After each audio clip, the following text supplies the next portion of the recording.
show, folks. Today we're joined by someone whose insight runs deep, both spiritually and psychologically. Matthew Lowe is a licensed psychotherapist with over a decade of experience helping individuals navigate substance abuse, emotional health, and personal growth. He holds advanced degrees of both mental health counseling from William James College and theological studies from Harvard Divinity School, with an academic background that spans philosophy, religious studies, and education from Columbia University to the Jewish Theological Seminary. Matthew brings a layered perspective to healing and self-discovery.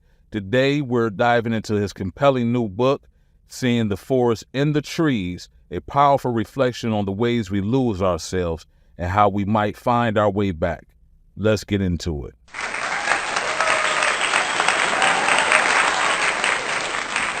Now, your book, Seeing the Forest in the Trees, can you give us a short synopsis of what that's about? Sure, gladly. So the book is a compilation of essays. Basically, I've been saying the same thing to clients for the last decade, and I got tired of saying it, so I finally wanted to just write it all down so I could refer them to the various essays. And by the time I had finished writing all the essays, it was book length.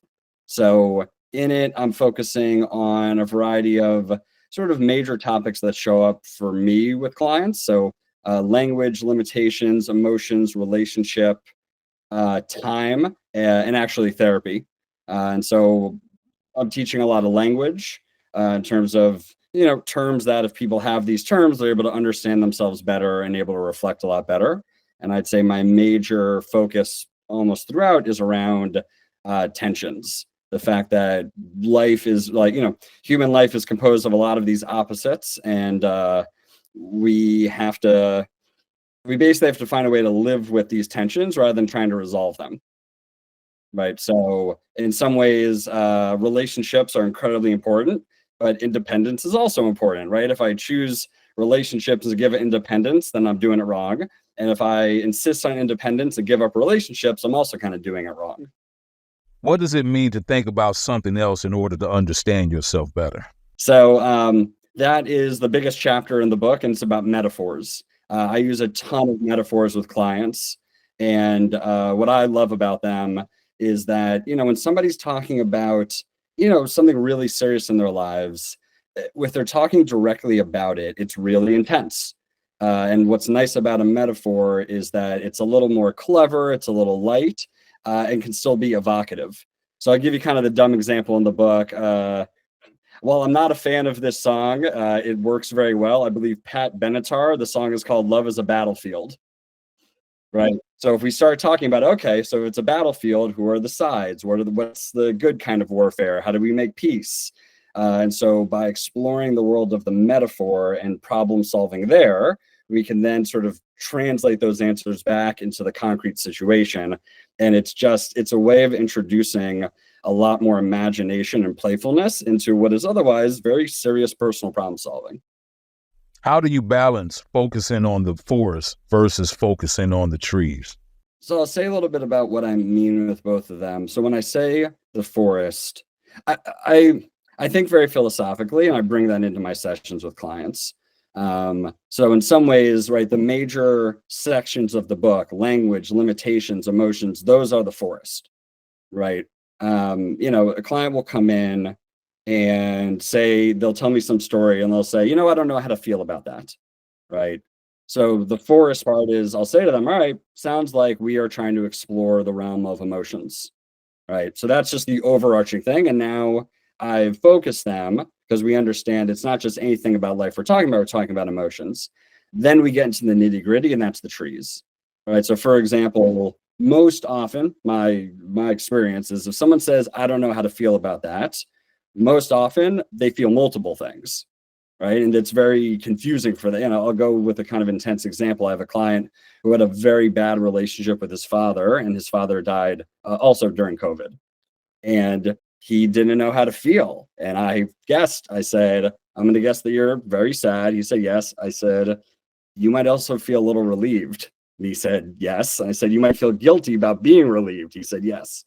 Right. So all of these details, right now we're getting One way I like to refer to it, it's a different metaphor, is that we need to be sort of a connoisseur of our experience, right? Think about people, the pretentious, like drinking wine. Oh, there's notes of this and a undertone of that. And similarly with emotions, right? To be able to sift through and see all these parts, and that's sort of the tree element.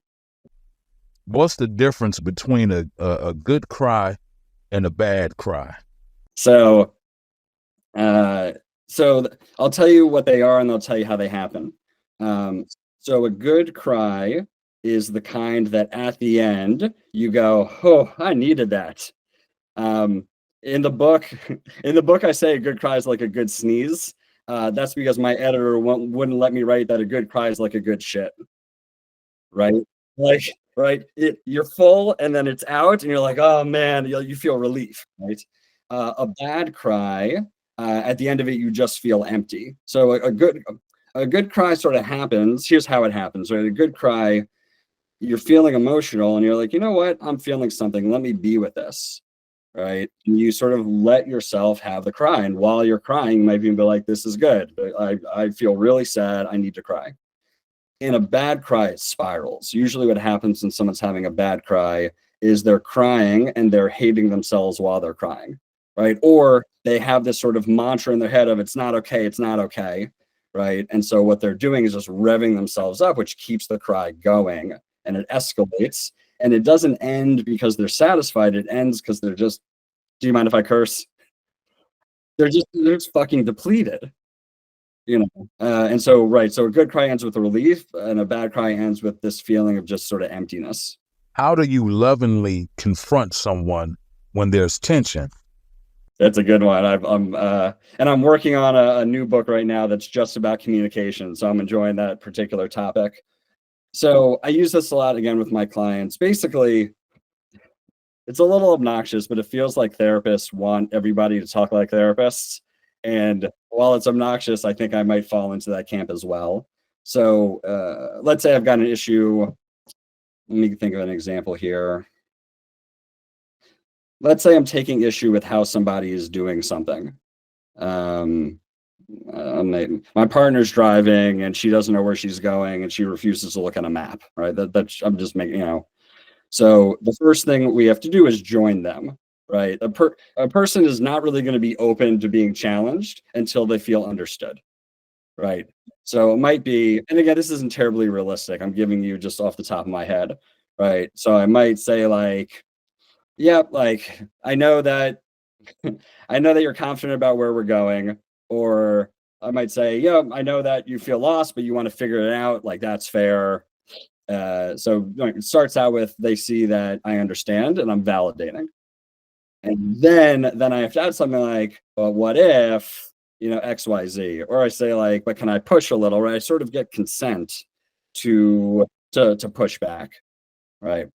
What if it is good for you to figure out where we're going? Well, like right now we're also in a rush. So maybe this is going to be one of those times to look at the map and something like that. So it's join and challenge. A person, if we jump straight to challenge, then they just don't feel understood or appreciated.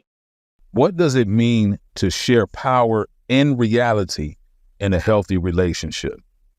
So I think I'll go straight to the chapter that was kind of the heart of that one for me. So have you heard people sort of throwing around the word gaslighting these days?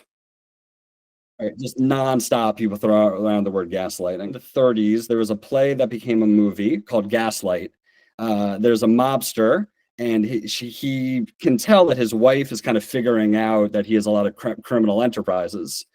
And so he starts messing around with the gas so that the lights are flickering in their house.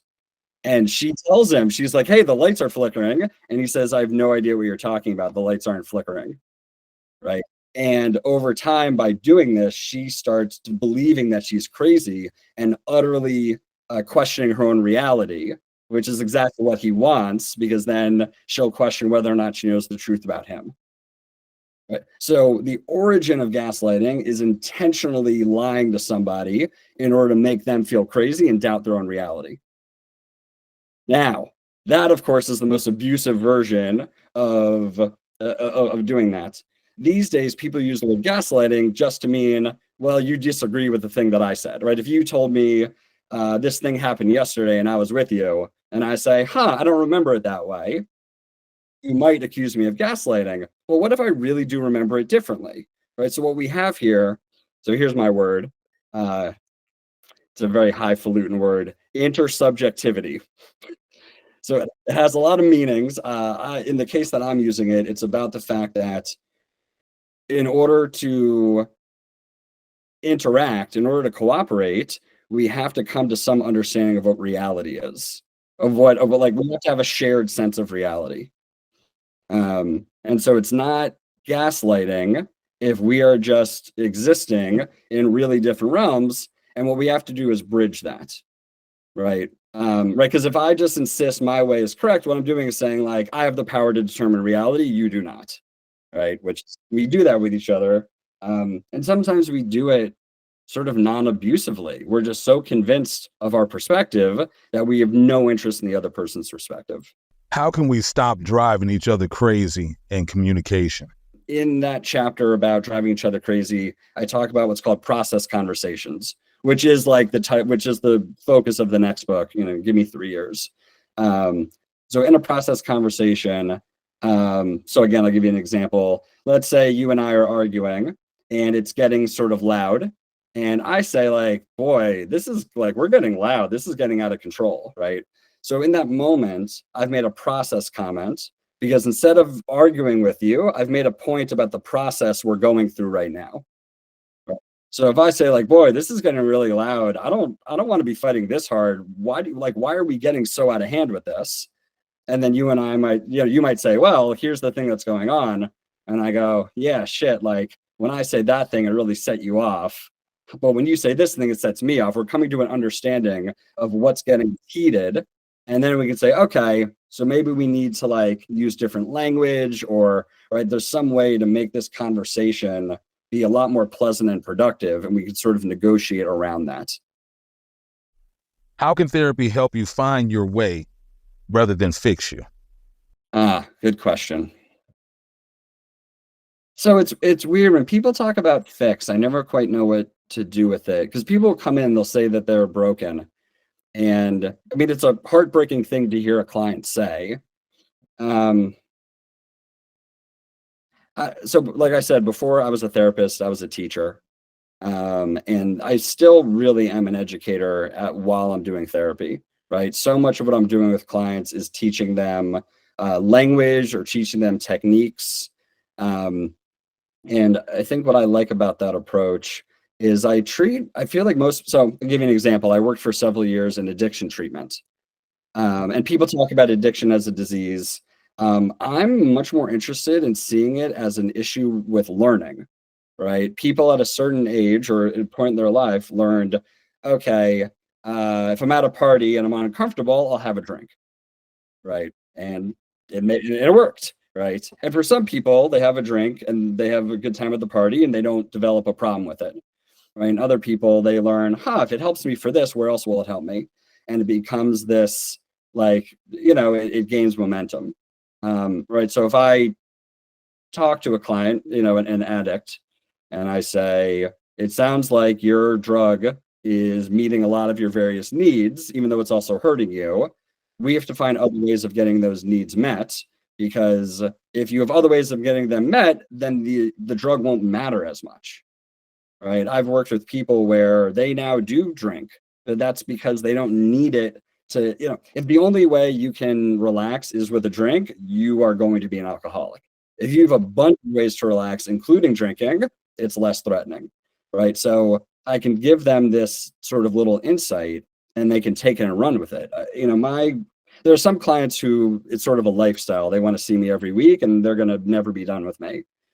I'm fine with that. I like exploring life with people, but I kind of love clients who come, get what they need, and then ditch me, right? Like, I don't belong in their lives. I'm a stranger, right? Come to me. I'll give you a couple of moves. I'll give you a couple of words, and then I'll send you on your way. Well, now I'll send you on your way. You'll tell me, hey, I'm done with you. And I say, cool, I'm here when if you ever want more, come back.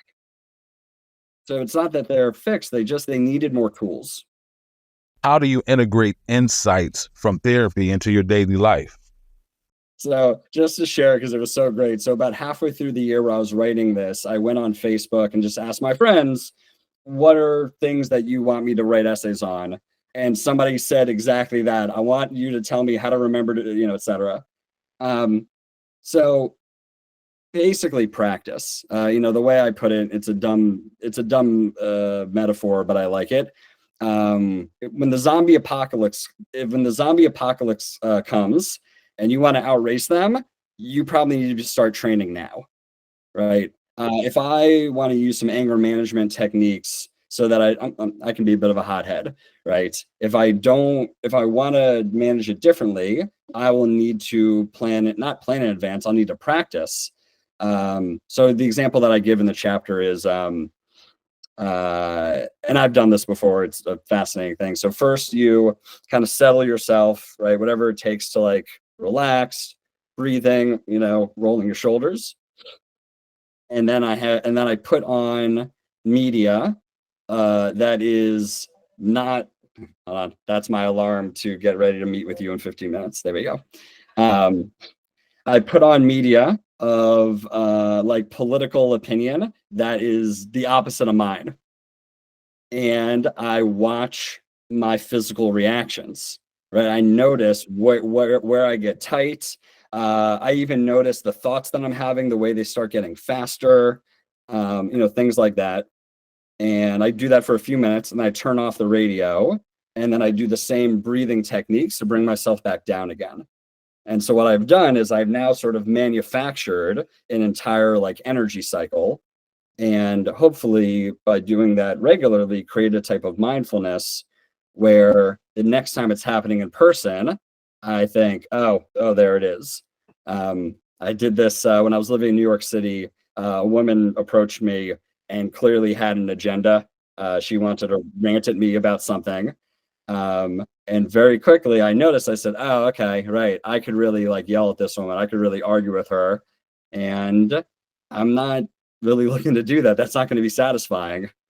And so I kind of checked myself and let her talk. And then at some point just sort of took my leave. But, I'm not always that mindful. I've definitely gotten baited before where, I'm trying to keep my cool and the next minute I'm giving someone a piece of my mind. What does it mean to take a day and a half at a time? And how could that change your routine? So like I said, I worked in addiction treatment before. And, I love 12-step programs specifically for their slogans. They have so many slogans, right? So the one that's probably made it the most into the general culture is take it one day at a time, right? So what I find, so I'm somebody who likes to plan ahead. So if I was taking something one day at a time, that means I wake up in the morning and I'm taking it on from there, right? I really like to wake up with a plan already written, right? So the only way to do that is if I make a plan the night before. Oh, can you hear me? Let's look and check on this one. Yeah, you're frozen, but you can hear it. Yeah. Okay, I'll keep going.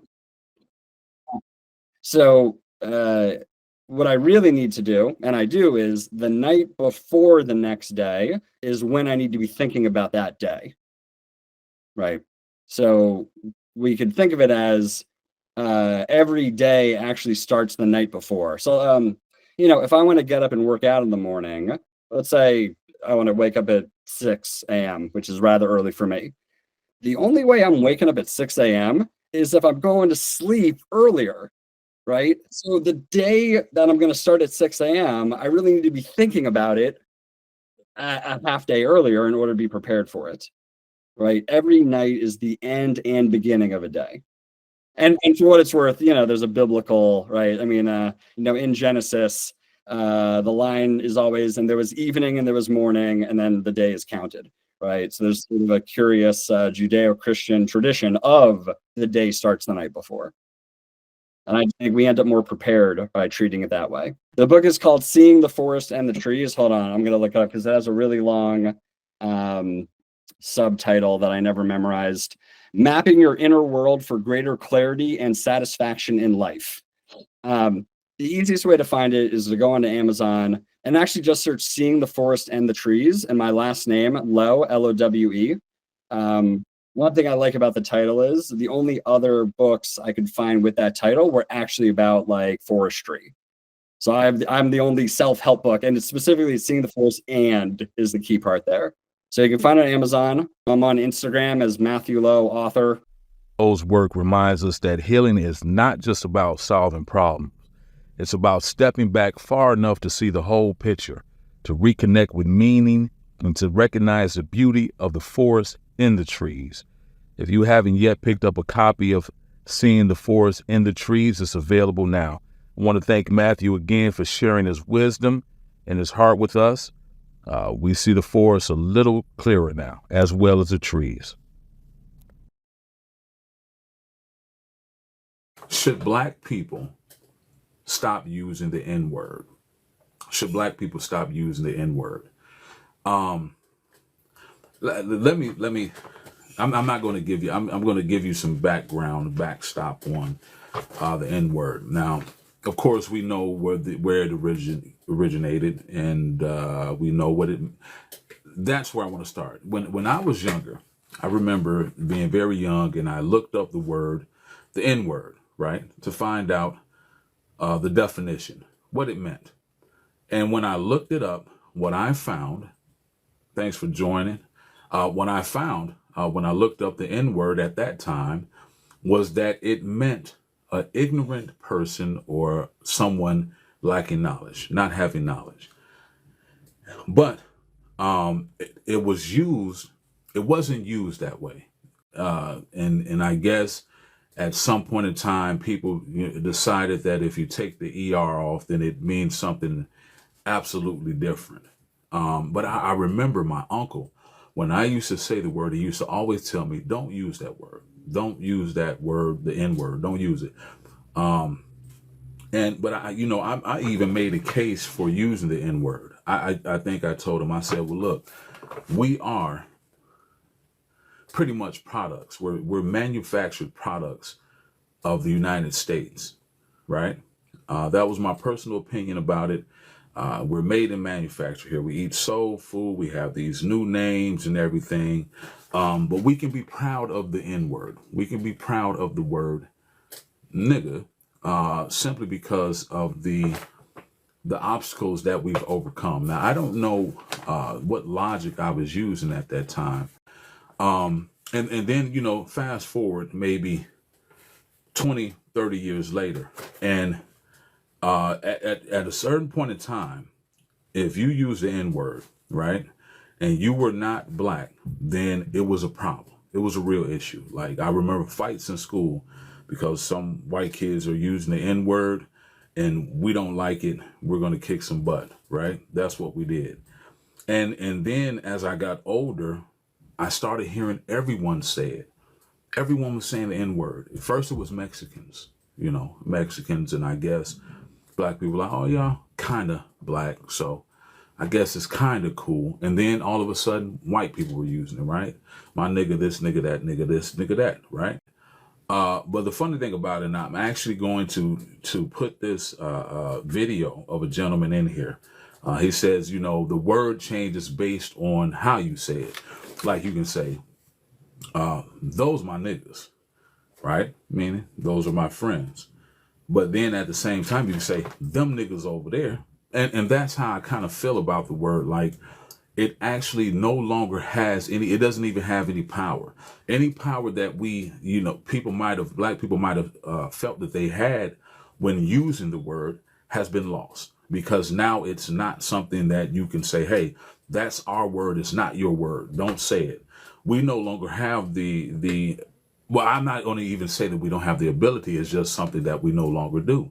So the power that was in the word, even if we were using it as a way to, I don't know. I don't know how we were using. I think that's what I'm curious about is how were we actually in our mind?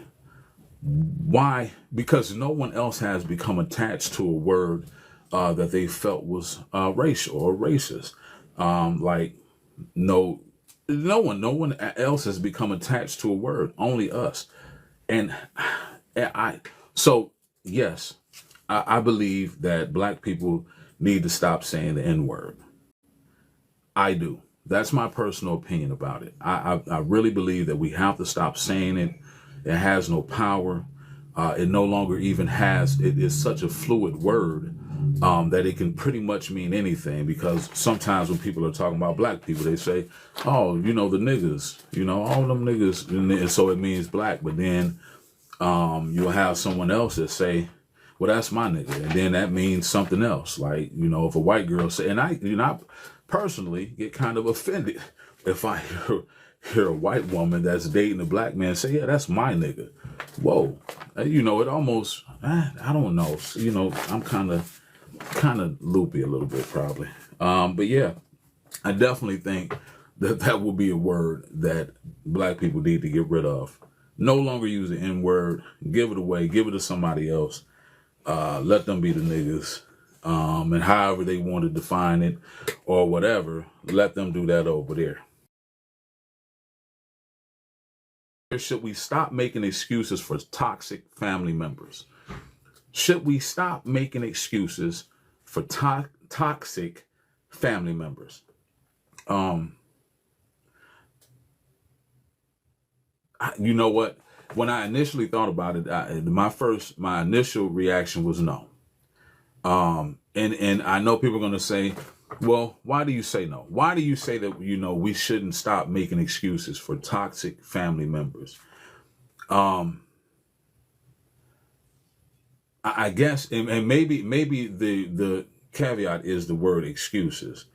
I think that people in general, people are toxic because of their environments that they were brought up in, the relationships that they've been in, how the world has treated them and responded to. There are so many things, and so I think that we have to seek to understand people and be more supportive. And because, a lot of times people need therapy at the end of the day. That's just the fact of the matter. People are, and I see it all the time on a daily basis. There's so many people in this world that are just going through so much. And the idea is, we'll toughen up, you fight through it and whatever. But at the same time, they aren't getting that support. They're not getting therapy. They're not being able to talk to people. People are hiding things and, keeping things hidden.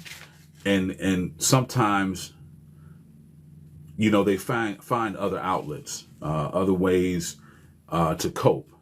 So whether that's drug usage or, alcohol, which is drug itself, gambling, sex, it could be a number of things. And so, I don't know. Let me back up, rewind.